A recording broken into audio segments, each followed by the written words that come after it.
You could see him before you heard the shot.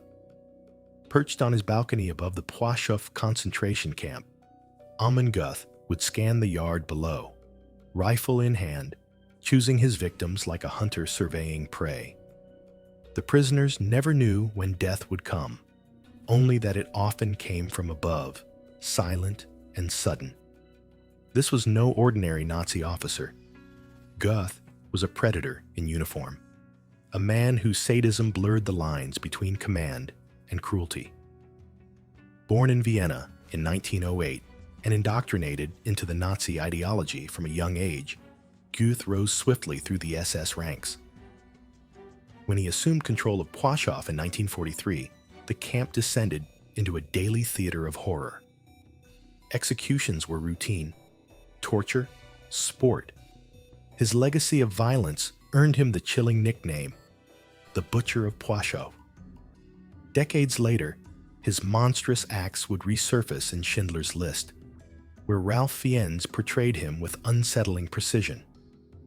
But behind the silver screen was a real man, one who eventually faced justice. What followed wasn't just a trial, but a moment of reckoning that ended with one of the most unforgettable public hangings of the 20th century.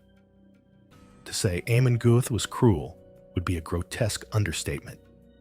He was the embodiment of calculated terror, using fear not only as a tool of control, but as a form of personal gratification. As commandant of the Płaszów concentration camp, Göth turned the facility into a stage for his own sadistic performances. Prisoners lived under the constant shadow of his wrath, often dying for no reason other than his whims. From the balcony of his villa, which overlooked the camp, Göth would casually execute inmates with his high-powered rifle. Sometimes it was for movement he didn't like, sometimes for no reason at all.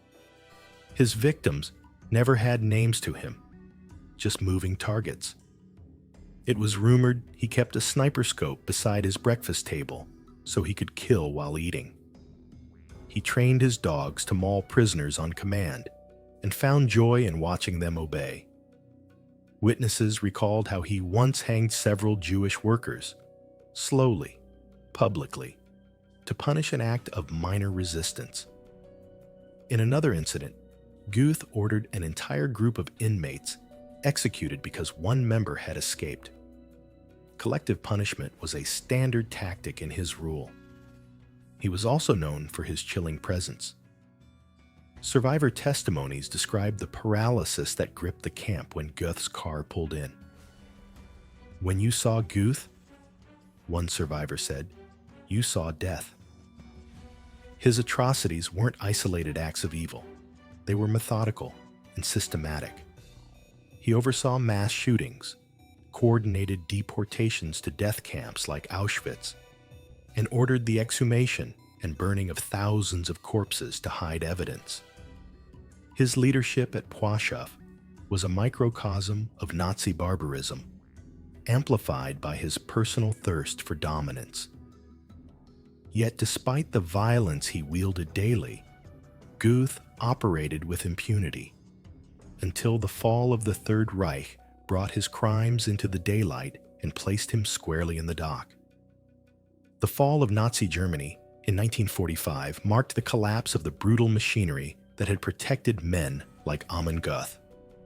As Allied forces swept through Europe, Göth was captured by the US military near the Austrian border in May 1945. Initially held as a prisoner of war, his true identity and the full scope of his crimes emerged through the testimonies of survivors and documented atrocities at Płaszów. There would be no anonymity, no hiding behind a uniform. The Butcher of Płaszów was now a man awaiting judgment. Göth was extradited to Poland, where he stood trial before the Supreme National Tribunal in Krakow in August 1946.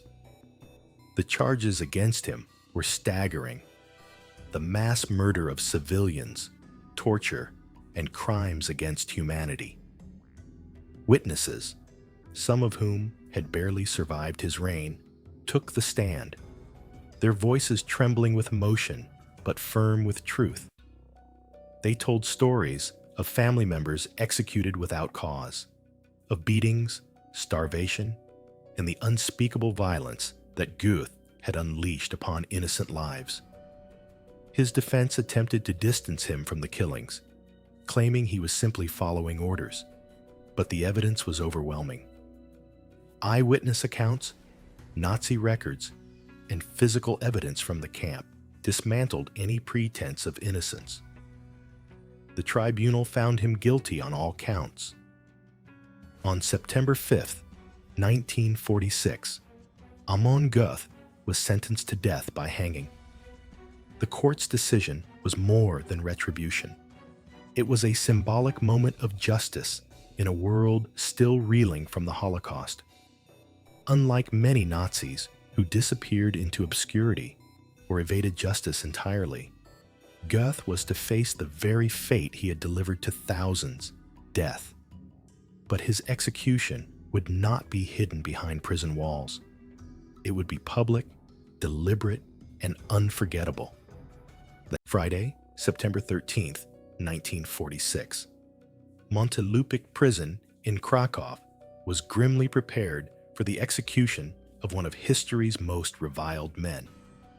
Amon Göth, once a feared SS commandant, was now stripped of all power, facing the very justice he had so arrogantly denied his victims. The Polish authorities had decided his hanging would be public, a rare but deliberate choice. This was not merely about punishment. It was a message, a reckoning. The eyes of the world were watching. Dressed in prison garb and surrounded by armed guards, Göth was led to the gallows erected in the prison yard. Reports from the scene noted that he showed no visible fear. When asked for final words, he reportedly barked, "Heil Hitler!"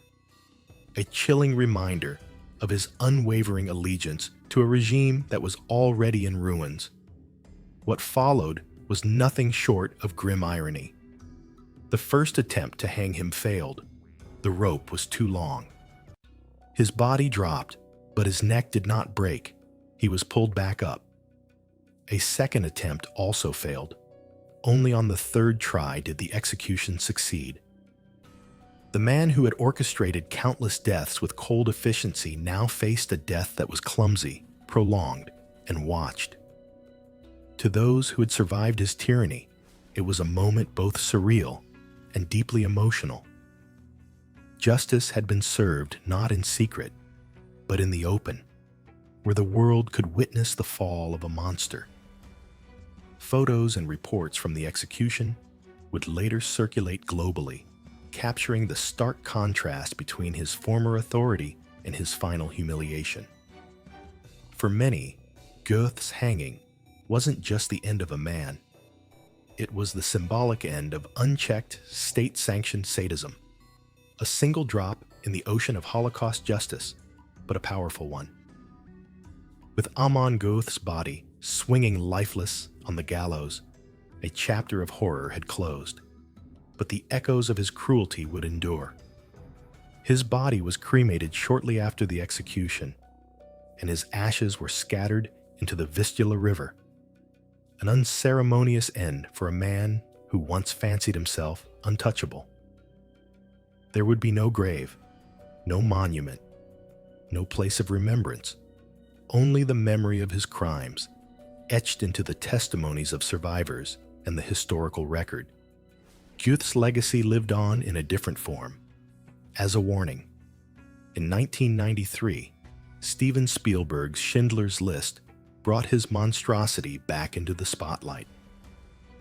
Ralph Fiennes' chilling portrayal was so convincing that even survivors on set reportedly reacted viscerally to his presence.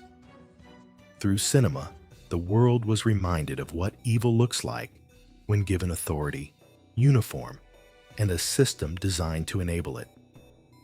Yet the legacy of Göth didn't stop with his death or depiction. In a twist of fate, his granddaughter, Jennifer Teege, discovered her ancestry decades later and wrote a memoir titled "My Grandfather Would Have Shot Me." Her story, a Black German woman grappling with the bloodline of a Nazi killer, brought renewed attention to the intergenerational trauma and reckoning that follows such historical atrocities. Göth's name remains synonymous with brutality. But in remembering him, history does not glorify, it warns. His life and execution stand as brutal reminders of the consequences of unchecked power, blind ideology, and humanity's capacity for darkness when conscience is stripped away. The public hanging of Amon Göth was not just the execution of a man, it was the execution of an idea. That terror, once wrapped in authority, could exist without consequence. His death marked a rare moment where justice stood firm in the face of unimaginable evil. Yet even decades later, his story provokes deep discomfort, not because of its violence alone, but because it reveals how ordinary men can become architects of horror when morality is abandoned. As history's pages continue to turn, we must ask ourselves, if the signs appeared again, would we recognize them in time?